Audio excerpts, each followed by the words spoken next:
ہم نے اسے اٹھایا، اس کے منہ میں سے رومال نکالا، اس کا منہ کھلا ہی رہا۔ میں تو سمجھا تھا کہ مر گیا ہے، لیکن اس نے منہ بند کیا، اسے سہارا دے کر کھڑا کیا۔ امین نے اس کے پاؤں کھول دیے اور وہ پیچھے مقبرے کے سہارے کھڑا ہو گیا۔ او ظالموں ظالموں، اس کی سسکیاں سنائی دیں، پانی پلا دو۔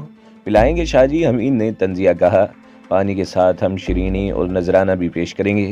زیادہ مت رکو یار، میں نے کہا، اس کی شہرک پر چاقو پھیرو اور چلو۔ ہم نے اسے قتل نہیں کرنا تھا، صرف ڈرانا تھا۔ وہ تڑپنے لگا، مجھے بخش دو حمید۔ اس نے حمید کو پہچان لیا تھا، سسک سسک کر کہنے لگا، مجھے زندہ رہنے دو، میرے چھوٹے چھوٹے بچوں پر رحم کرو۔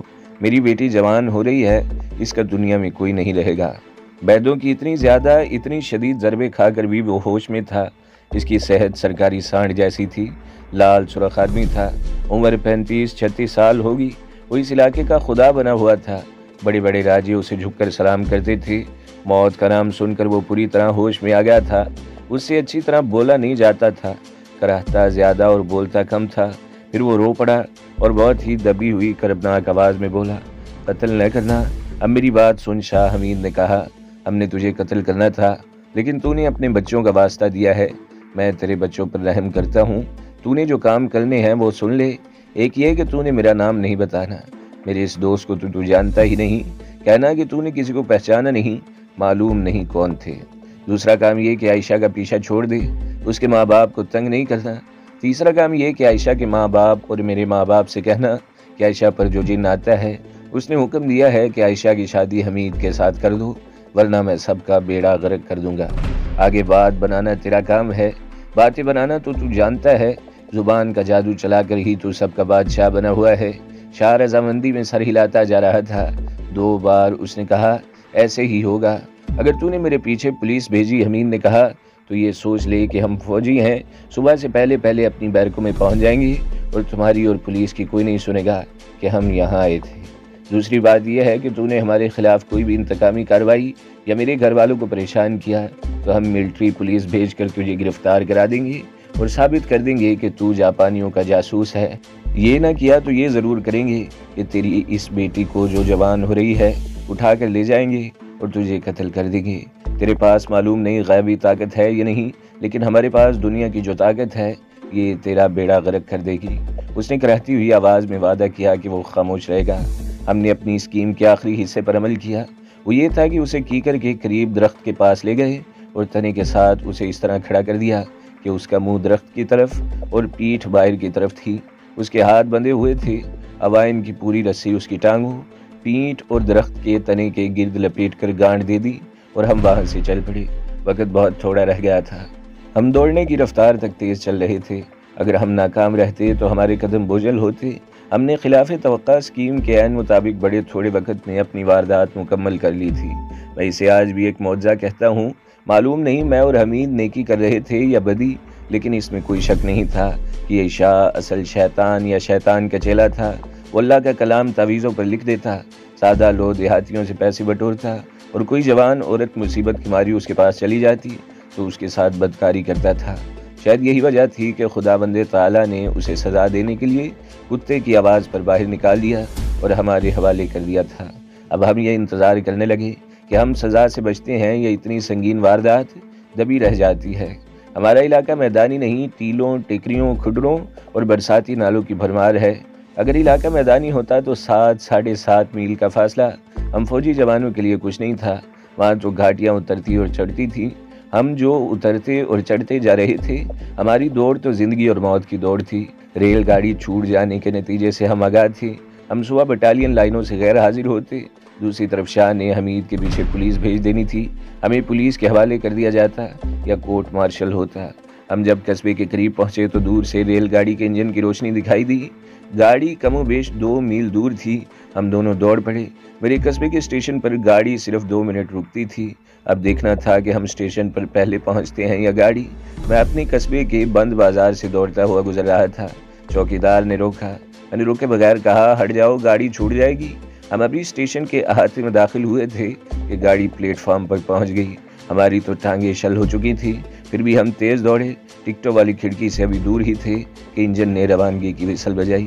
ہم نے ٹکٹ لینے کا خیال چھوڑ دیا۔ دوسری وسل بجی تو گاڑی چل پڑی۔ ہم دوڑ پڑے اور آخری ڈبے کو پکڑ لیا۔ تقریباً 1.5 گھنٹے بعد گاڑی نے ہمیں ہماری چھاونی کے اسٹیشن تک پہنچا دیا۔ ہم پلیٹ فارم پر اترنے کے بجائے دوسری طرف اترے اور باہر سے اسٹیشن سے نکل گئے۔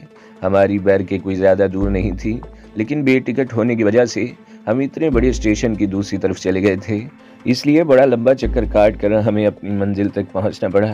صبح کے 4 بجنے والے تھے۔ صبح اٹھے، نہ میری بیرک میں نہ حمید کی بیرک میں کسی کو پتہ چلا کہ ہم ساری رات غیر حاضر رہے تھے۔ حمید مجھے دوپہر کے وقت ملا تھا۔ اب ہم پولیس کا انتظار کر رہے تھے۔ یہ ہو ہی نہیں سکتا تھا کہ شاہ نے تھانے میں رپورٹ نہ کی ہو اور حمید کا نام نہ لکھوایا ہو۔ وہ دن گزر گیا، اگلا دن بھی گزر گیا اور پھر 7-8 دن گزر گئے۔ پولیس نہ آئی۔ ہمیں کچھ یقین سا آنے لگا کہ شاہ نے پولیس کو یہ واردات نہیں بتائی۔ اس سے ہمیں شک ہونے لگا کہ شاہ کسی اور طریقے سے انتقام لے گا۔ یہ ضروری ہو گیا تھا کہ حمید گاؤں جائے اور دیکھ آئے کہ وہاں کیا صورتحال ہے۔ پھر آج 14 دن گزرے تھے تو حمید نے ماں کی بیماری کا بہانہ بنا کر 5 دنوں کی چھٹی منظور کروا لی اور گاؤں چلا گیا۔ مجھے یہ فکر ہونے لگا تھا کہ حمید گاؤں میں پکڑا جائے گا، لیکن وہ چھٹی کاٹ کر واپس آ گیا۔ اس نے بڑی عجیب بات بتائی۔ گھر والوں نے اسے یہ نئی خبر سنائی کہ شاہ جی کو جنات اٹھا کر لے گئے تھے اور ان کی بہت بری حالت کر کے ایک درخت کے ساتھ باندھ گئے۔ چھٹی کے دوران حمید جس کسی سے بھی ملا اس نے اسے یہی واقعہ سنایا۔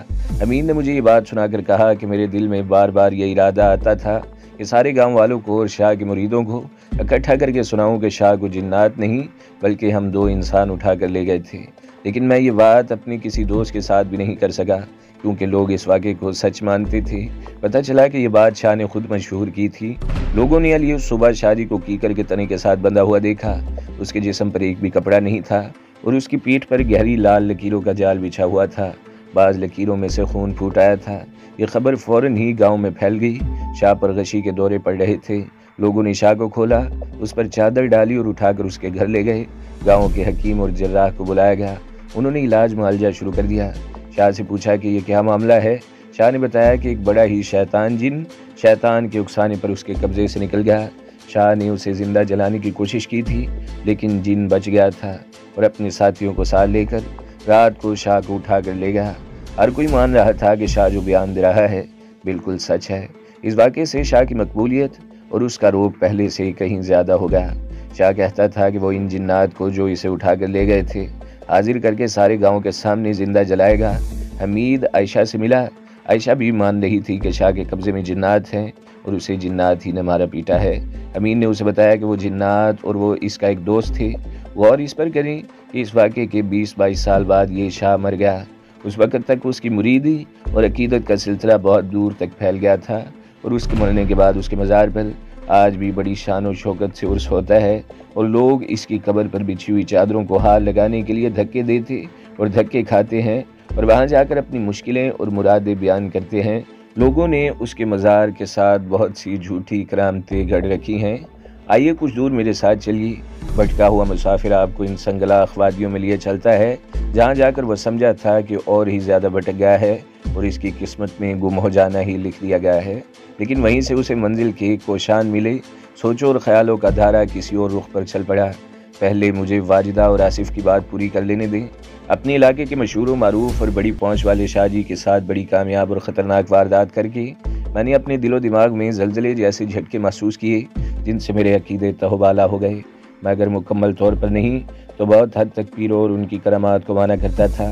جنات کے وجود سے تو میں نے کبھی انکار کیا ہی نہیں تھا اور یہ بھی مانتا تھا کہ پیروں اور شاہ صاحبوں کے قبضے میں جن ہوا کرتے ہیں، لیکن اس شاہ نے ہم سے پھینٹی کھا کر اس سے بھی فائدہ اٹھا لیا اور مجھے اور حمید کو جن بنا دیا۔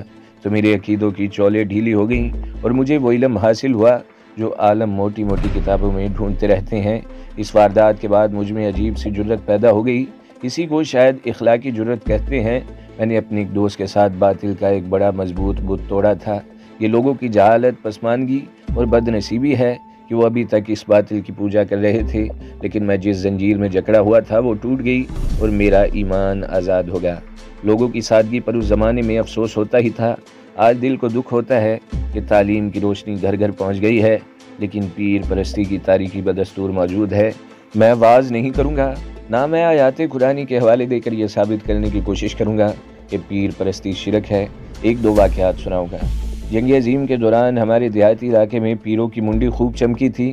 ہر گھر کا کم از کم ایک جوان تو ضرور ہی فوج میں تھا۔ بعض گھروں کے 3-3 4-4 جوان فوج میں تھے۔ ان کی اکثریت محاذوں پر گئی ہوئی تھی۔ محاذ کو فرنٹ کہتے تھے، برما فرنٹ، اٹلی فرنٹ وغیرہ۔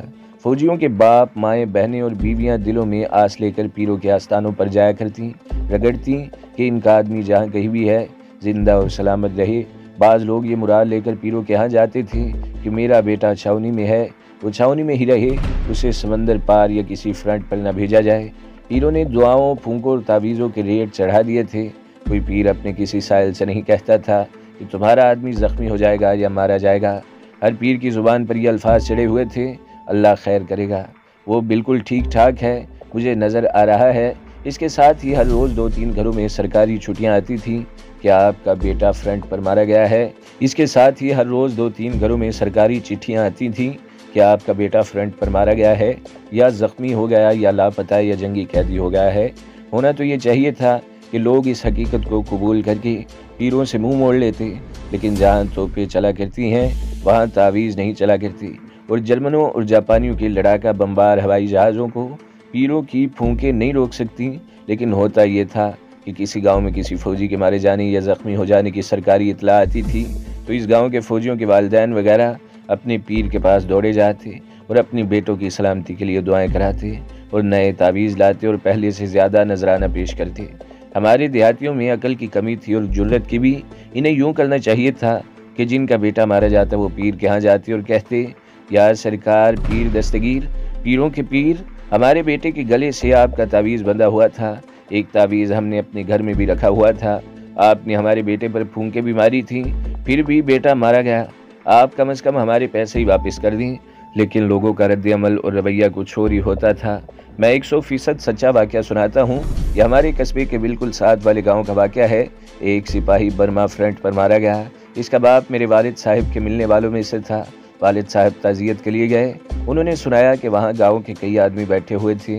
کسی نے اس فوجی کے باپ سے کہا کہ پیر صاحب نے اس جوان کو گلے میں ڈالنے کے لیے تعویذ دیا تھا، پھر بھی وہ مارا گیا۔ پیر صاحب نے جو کہا تھا وہ سچ نکلا۔ مرے ہوئے جوان کے باپ نے کہا، انہوں نے کہا تھا کہ تمہارا بیٹا گولی سے نہیں مرے گا۔ وہ گولی سے نہیں مرا۔ اس کے ایک ساتھی نے بتایا ہے کہ اس کے مورچے کے قریب بم گرا ہے، اس شخص کا جوان بیٹا مارا گیا، لیکن پیر کا وہ بدستور عقیدت مند رہا، بلکہ پہلے سے بھی زیادہ۔ میں ان پیروں کی بے شمار کہانیاں سنا سکتا ہوں، ایک سے بڑھ کر ایک دلچسپ، شرمناک اور افسوسناک۔ ان پیروں کے ہاں بے تحاشا بدکاری ہوتی ہے۔ بعض حاجت مند اور سائل پیروں کے حضور شراب پیش کرتے تھے اور بعض شہر سے خوبصورت طوائفیں لے جاتے تھے۔ گانے اور ناچنے والیاں بھی مجرے کے لیے پیش کی جاتی تھیں، مگر ہلاک اور زخمی ہونے والوں کی سرکاری اطلاعوں کی رفتار تیز ہوتی جا رہی تھی۔ جنگ ختم ہوئی تو ہمارے ضلع کے فوجیوں کی 1/4 سے کچھ زیادہ نفری جنگ کی بھینٹ چڑھ چکی تھی۔ وہ شاہ جسے میں نے اور حمید نے ننگا کر کے اور بیدھ مار مار کر بے ہوش کر دیا تھا، معمولی سا شاجی تھا، لیکن جنگ عظیم میں وہ باقاعدہ پیر بن گیا اور اس کی گدی کو بہت شہرت ملی۔ پیروں کی کہانیاں تو کبھی ختم نہیں ہوں گی۔ آئیے میں آپ کو اپنے سفر پر لیے چلتا ہوں۔ واجدہ کو میں اس کے کوارٹر میں ملا تھا۔ ایک خوشی تو ملاقات کی تھی، یہ روحانی مسرت تھی۔ دوسری خوشی یہ کہ اس کا خامند آ گیا تھا اور میں چارپائی کے نیچے چھپ گیا تھا اور اس کا خامند چلا گیا اور میں بال بال بچ گیا تھا۔ ایک خوشی اور بھی تھی، وہ یہ کہ میں پہلی بار اتنی خوبصورت لڑکی سے رات کے وقت اور بند کمرے کی تنہائی میں ملا تھا۔ میں بتا چکا ہوں کہ اس پر میری محبت کی دیوانگی طاری تھی، لیکن میں وہاں سے پاک صاف نکل آیا تھا۔ یہ میری بہت بڑی فتح تھی۔ میں نے اپنے نفس کو من مانی نہیں کرنے دی تھی۔ واجدہ نے کہا تھا کہ میں 10 دنوں بعد اسے کوارٹروں کے قریب والے جنگلے کے پاس ملوں گی۔ اس نے مجھے بتایا تھا کہ آصف کی رات کی اگلی ڈیوٹی کب ہوگی۔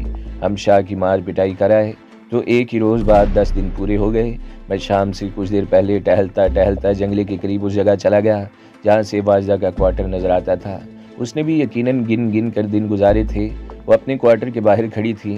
مجھے دیکھ کر وہ میری طرف آہستہ آہستہ چل پڑی۔ فاصلہ خاصا تھا۔ میں نے دائیں طرف دیکھا اور میں پریشان ہو گیا۔ آصف آ رہا تھا۔ اس نے مجھے دیکھ لیا۔ وہ اپنے کوارٹر کی طرف مڑا تو اسے واجدہ اسی طرف آتی دکھائی دی۔ میں بڑی تیزی سے وہاں سے کھسک آیا۔ آصف کا عقل تو نہیں تھا، وہ فوراً سمجھ گیا ہوگا میں واجدہ سے ملنے کے لیے وہاں کھڑا تھا اور واجدہ مجھ سے ملنے جنگلے کی طرف آ رہی تھی۔ میں یہ سوچتا ہوا اپنی بارک میں آ گیا کہ یہ تو بہت برا ہوا۔ مجھے اپنا کوئی غم نہیں تھا اور مجھے آصف کا بھی کوئی ڈر نہیں تھا۔ میں صرف واجدہ کے لیے پریشان تھا۔ واجدہ نے مجھے بتایا تھا کہ اس نے آصف کو اپنی روب میں لے لیا ہے۔ اس نے آصف کو یہ بھی بتا دیا تھا کہ وہ مجھے چاہتی ہے، اس کے باوجود آصف نے واجدہ کو اپنے گھر آباد کر لیا تھا۔ میں حیران تھا کہ آصف نے واجدہ سے یہ باتیں کس طرح برداشت کر لی تھی۔ ہمارے علاقے میں تو لوگ صرف شک کی بنا پر ہی قتل کر دیا کرتے ہیں، لیکن آصف تو واجدہ کا پروانہ بن گیا تھا۔ بے شک آصف نے واجدہ کے آگے ہتھیار ڈال کر اس کی اطاعت قبول کر لی تھی، لیکن سوچنے والی بات یہ تھی کہ اس نے میری اطاعت تو قبول نہیں کی تھی، وہ مجھے معاف نہیں کر سکتا تھا۔ ایک وجہ تو صاف تھی کہ اس کی بیوی نے اسے کہہ دیا تھا کہ وہ مجھے چاہتی ہے، اور دوسری وجہ یہ کہ وہ اونچی ذات کا آدمی تھا اور میری ذات اس سے 2-3 درجے کم تھی۔ میں پہلے بھی بیان کر چکا ہوں کہ وہ قوموں اور ذاتوں کا زمانہ تھا۔